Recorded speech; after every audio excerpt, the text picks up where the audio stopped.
I would like to talk with you today about some interesting research I've recently completed.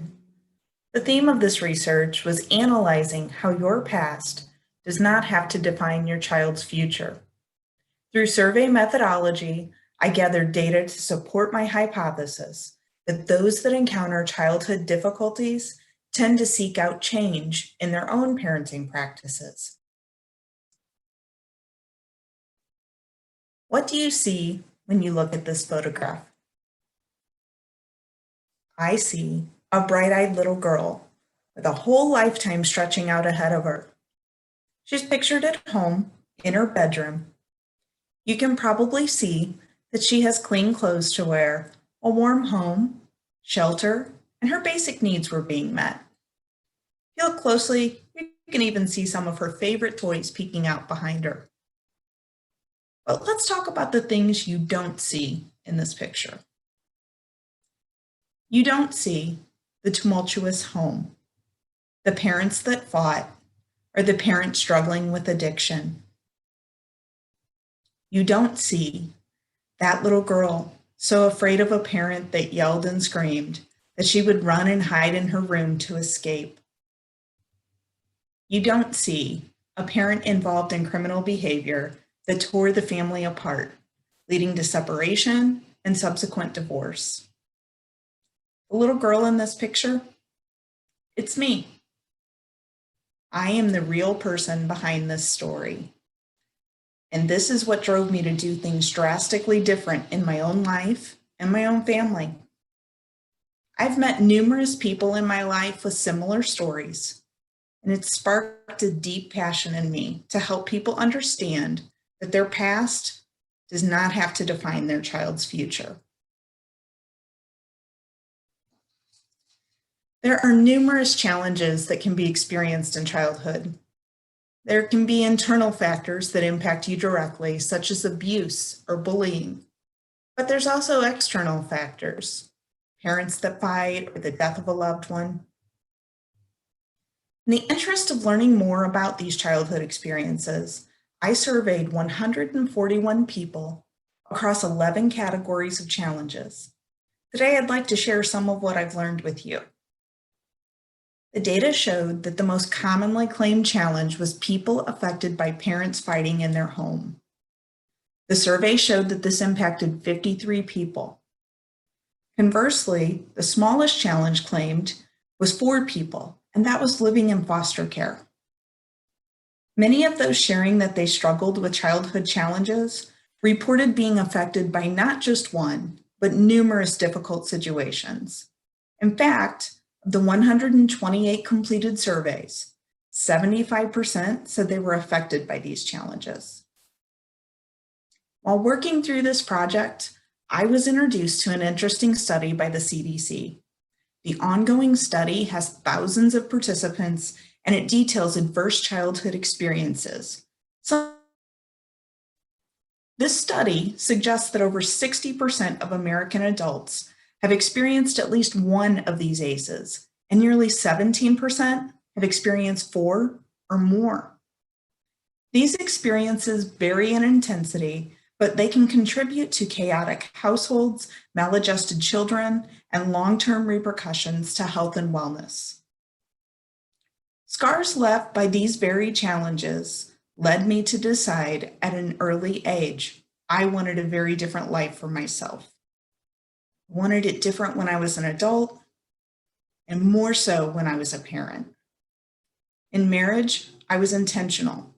My husband and I took our vows very seriously. We're both in this relationship for life. After working together to build a strong foundation, we eventually had our 2 children. Our son is 23 now, and our daughter's 19. In raising our children, we tried to always keep in mind the experiences of our childhood. I actively worked to emphasize the positive aspects, and I tried really hard to mitigate the negative aspects that I had experienced. This graph shows parents in blue and non-parents in orange, and it's comparing how much they worried about being good parents. The The study showed that 56% of the parents we surveyed expressed concern about being good parents. In the course of the survey, each participant was asked to view a list of practices from their upbringing or childhood. The list covered rules, responsibility, and communication that would have gone on in their day-to-day life at home. The most reported things listed were consequences for choices or behaviors, a requirement to do household chores, and family dinner time around the table. In another survey question, I asked each participant which of the day-to-day practices impacted them most. The 3 things listed: consequences for choices or behaviors, parents that had high academic expectations of their children, and parents that talked with their children every day. It's interesting that of these groups, only 1 practice is listed in both. But the topics truly boil down to the same ideas: responsibility for yourself, responsibility to your parents and family, and communication to build relationships. As parents, it's important to teach our children about responsibility. Learning that responsibility as a child supports success in academics, sports, careers, and later on as an adult member of our society. And then that communication part. Strong communication between parents and children builds trust. That trust ultimately becomes a safe space for children. They can come back to that regardless of the situation. This graph shows parents that suffered their own challenges as children, but want to raise their children intentionally different than the way they were raised. As you can see from left to right, the vast majority are seeking a different normal for their homes and families. In the survey, I asked participants to share the practices that they use or plan to use with their own families. The top 3 are not all that surprising to me. First was talking with your child daily. Interestingly, this was listed 3rd in commonality for respondents' experiences in childhood, but first in desired change. Communication and relationships are paramount. As humans, we all require relationships to maintain our well-being. We want our children to know we're always there for them. We'll be there whether it's good, bad, just a fun time to be together. The second thing was supporting our child's interest. This means showing up to the kids' events at school, helping them with lessons, practice, reading books together to learn about their new hobby, or even a hero. Whatever the topic, if it interests our kids, it interests us. The last thing listed was that whole consequences for choices or behavior. Still very important, just not the most important. We all want to teach our children responsibility.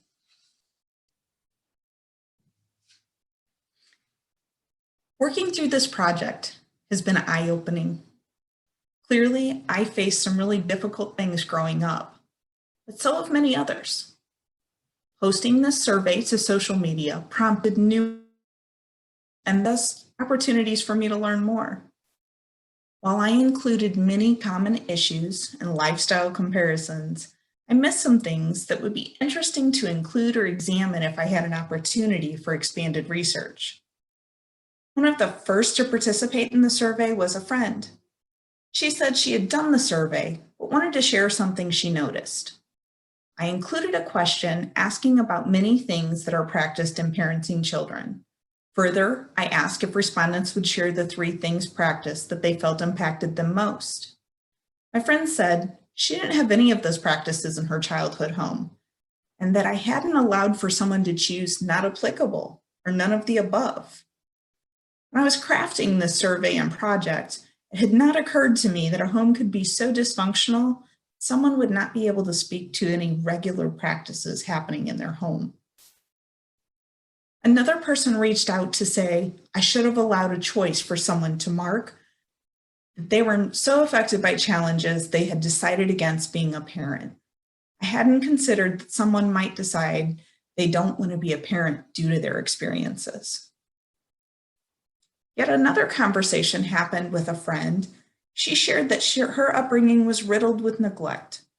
She didn't specifically have the problems or challenges listed, so wasn't sure how to report the situation on the survey. She mentioned numerous situations present in her childhood due to parental neglect, but my omission of neglect as an option bypassed all of that. Conversations told me nearly as much as the data collected in the survey. There are so many variables in parenting and childhood, it's difficult to comprehend them all. Each person's different, parents and children, relationships, so each situation is unique. Conversations I've had, along with the texts and emails, have really made me consider how much further this research could stretch. I've spent quite a bit of time considering how to be more comprehensive with survey questions, how to incorporate more of the existing data available, how to get a better look at some of the outcomes of children that have gone on to live happy, fulfilled lives as adults and parents. I think the thing that I'm most interested in looking at further is why some people struggle with overcoming difficult childhood experiences and go on to live in the same situation. But then others overcome those experiences, using them as a springboard to change in their lives. In the survey, I asked respondents whether they felt that they had a good childhood, regardless of the challenges they had experienced. 97 people responded that yes, they felt they had a good childhood. 97 of 141. When I compare that to the 95 that reported struggles with childhood challenges, they definitely overlap. This data leads me to believe that despite difficulties faced, there's definitely something to learn about how people cope and what drives them to a positive or negative outlook in tough situations. Sharing about adverse childhood experiences is difficult to say the least. Each person has their own story and pain, but most just want to change the narrative of their future. These difficulties impacted each of us deeply. We had a choice to make: surrender to our situation or conquer it. Surrender would have been much easier, but many of us chose to be determined to build a life for ourselves that was stable, loving, and rich with experience and opportunity. None of this would be built simply. It would require more effort than you know. But it's one of our deepest desires to live a life far removed from our childhood difficulties. Parenting our children in a very deliberate fashion and giving our children memories full of happy family moments. As a novice researcher, I chose to examine something that I am all too familiar with: how a challenging childhood can impact you and later your life as a parent.